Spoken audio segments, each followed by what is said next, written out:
guys, welcome! In this video, we'll look into all the different adventure skills available. In Frontera, we can find Adventure Skill Mentor NPC where we can buy various adventure skills. The availability of certain skills is dependent on your adventure class. We'll go into all the skills by class availability. Remember though that each purchase of an adventure skill will consume adventure points, so choose wisely. Since we have a limited number of adventure points, hopefully this video will help you decide which ones to prioritize. Alrighty, without further ado, let's begin. Alright, let's start with the skills available when we first start our adventure. For our apprentice skills, we have Combat Skill 1, which will unlock one auto skill slot. This is definitely a must-have skill.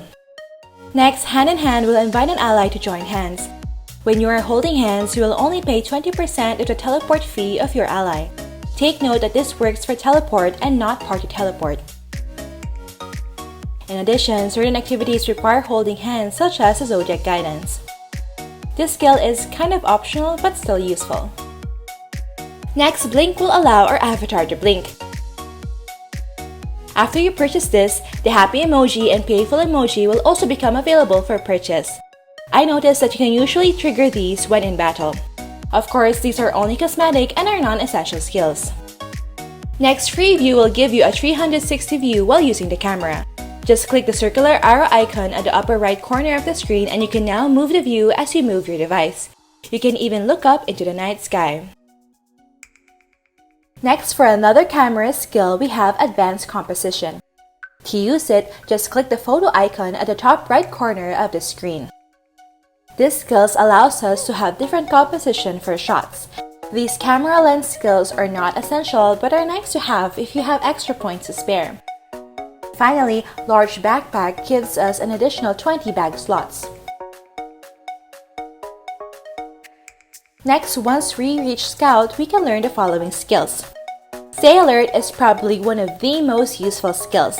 It's a must-have for ranged attackers or for those melee classes with AoE skills such as the Hammerfall for blacksmiths. It allows us to stay at a certain spot while attacking only the monsters within range. This finds usefulness when you don't want to wander off to another section of the map. Aside from farming, it also finds utility in the Endless Tower. The ranged DPS can stay at the lower portion of the MVP floor while attacking the MVP at a distance. Having Stay Alert ensures that you won't go chasing the MVP who may switch targets to you if you break the position setup. Next, we have another essential skill, the Falcon Perception. This allows us to view mini-boss monsters in the minimap and allows us to selectively target them in auto-attack. This is a must-have not only for boss hunting, but most especially in the Endless Tower. As a ranged DPS, you should be able to focus your attacks on the mini-boss to help clear the floor faster. Next, we have the Ghost Camera. Using this allows us to view ghost monsters through the camera. For example, normally we would not be able to see the marionette doll found in the Geffen dungeon. However, with this passive adventure skill, we can now see the marionette doll using the camera. Just take a photo and they will now appear in the map. Another example of ghost monsters that we can see through the ghost camera is the ghost ring from the ghost ship. Wide angle allows us to zoom out our camera until 24mm. In comparison, the original camera can zoom out only until 35mm. Of course, this is not an essential skill, but it's quite nice to have if you'd like to have more fun with the camera function. Close-up shot, on the other hand, allows us to zoom in until 200mm. In comparison, the original camera can only zoom in until 135mm. Next, for Emoji Master, the description is quite vague. It says, sending emoji when you join hands to give your partner effects.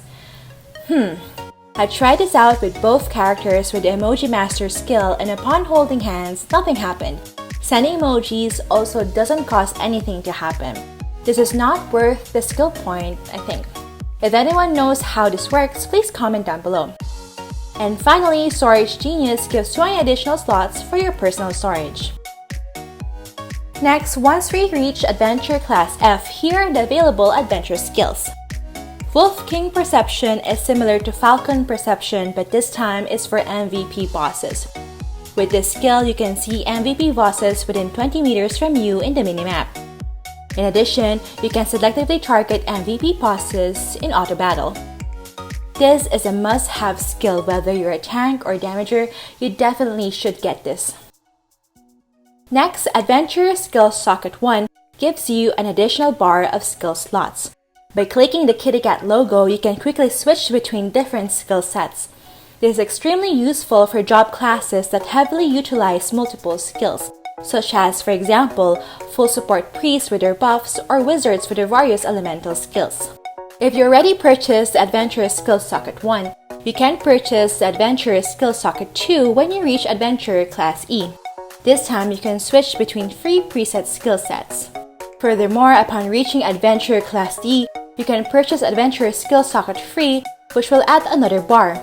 However, in my opinion, having 4 sets of skill bars may make it difficult to quickly navigate between different skills, as you have to click the cat 4 times to go back to the first one. Currently, for my High Priest, I think 3 sets is more than enough. Next, the Pouring Selfie Stick is another camera add-on wherein we can see further and wider by adjusting the pink pouring stick bar at the left side of the camera. Lastly, Super Flashlight has a 50% chance to stun demon or ghost monsters for 3 seconds.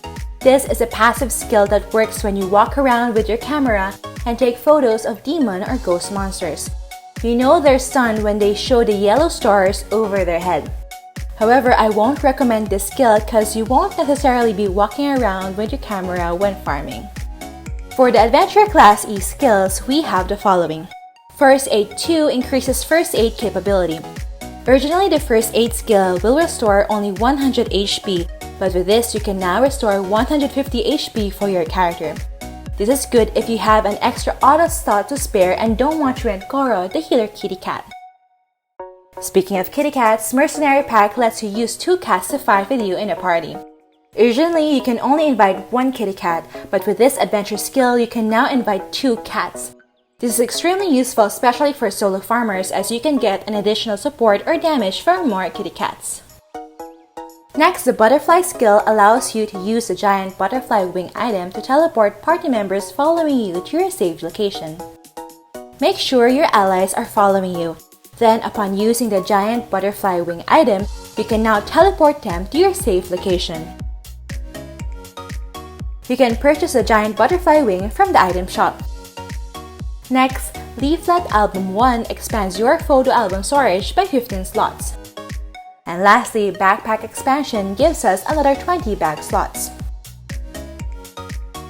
For the Adventure Class D skills, we have Group Hunting, which gives bonus drop rates when you have different job classes farming within the same map.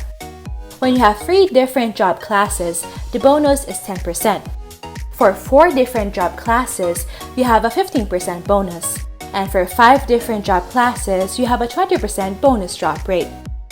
According to the skill description, you should have combat time left and should be targeting normal wild monsters for this to work.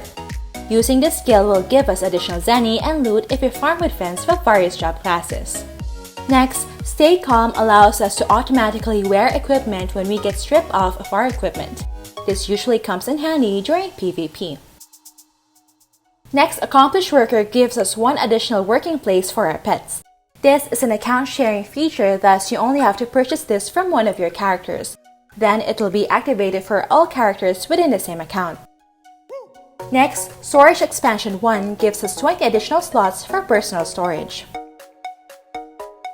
Next, we have a fun skill, Sit Down Elegantly, which allows us to find seats within the surrounding area. To use it, activate the Sit Down Elegantly skill. You will then see blue diamonds on spots where you could sit. Simply tap it and you'll now be perched elegantly in the selected spot. This is not an essential skill, but if you have points to spare, it's kind of fun discovering new places to sit down elegantly too. Next, Combat Skill 2 gives +1 auto skill slot. Finally, the Chan Chan skin allows you to use the giant flywing item to transport party mates following you to a random location within the map. It works like a flywing, but this time it brings party mates with you. You have to purchase a giant flywing item from the item shop. Next, we have the Adventure Class C skills. I made a video on the Adventure Class C quest and the corresponding benefits. If you're interested, I'll have it linked down below. Alright, let's start with the board leader. This allows you to take quests and submit quests for your team. You have to have the same quest for this to work. The one with the board leader skill should be the party leader. Then he or she would be the one to take quests for the team. Take note that the members should be following the leader. The only thing that this does is that it allows the leader to take and submit quests. You still have to do the actual quest with the team. However, the benefit of this skill is that it works when the leader uses the mercenary's mission to auto-finish the quest, so you guys can save on meatballs if you auto-finish quests with your team.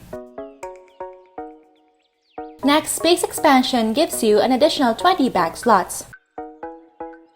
Next, Dimensional Fracture gives us the Ymir's Notebook, which can be used to save and switch between different builds. If you haven't seen my guide on the Ymir's Notebook, I'll have it linked down below. Take note that the Ymir's Notebook is an account sharing feature, thus multiple characters in the same account have to share the slots in the notebook. And lastly, Combat Skill 3 gives us one additional auto skill slot. For the Adventure Class B skills, we have the last two, Combat Skill 4, which will give us another +1 auto skill slot, and Master Worker, which will give us another +1 working place for our pets. Alright, so far we discussed all the different adventure skills from an Apprentice to Adventure Class B. Take note that you can reset your adventure skills by providing 1 Water of Forgetting, which can be bought from the events merchant. All the zenny that you spent for the skills will be returned. I hope this video was helpful in giving you guys an idea which adventure skill to prioritize. Alright, that's it for this video guys. Don't forget to like if you enjoyed watching this guide. If you're new here, I'd love for you to consider subscribing by hitting the red subscribe button down below. I'd love to have you back. Thank you for watching and see you in our next episode.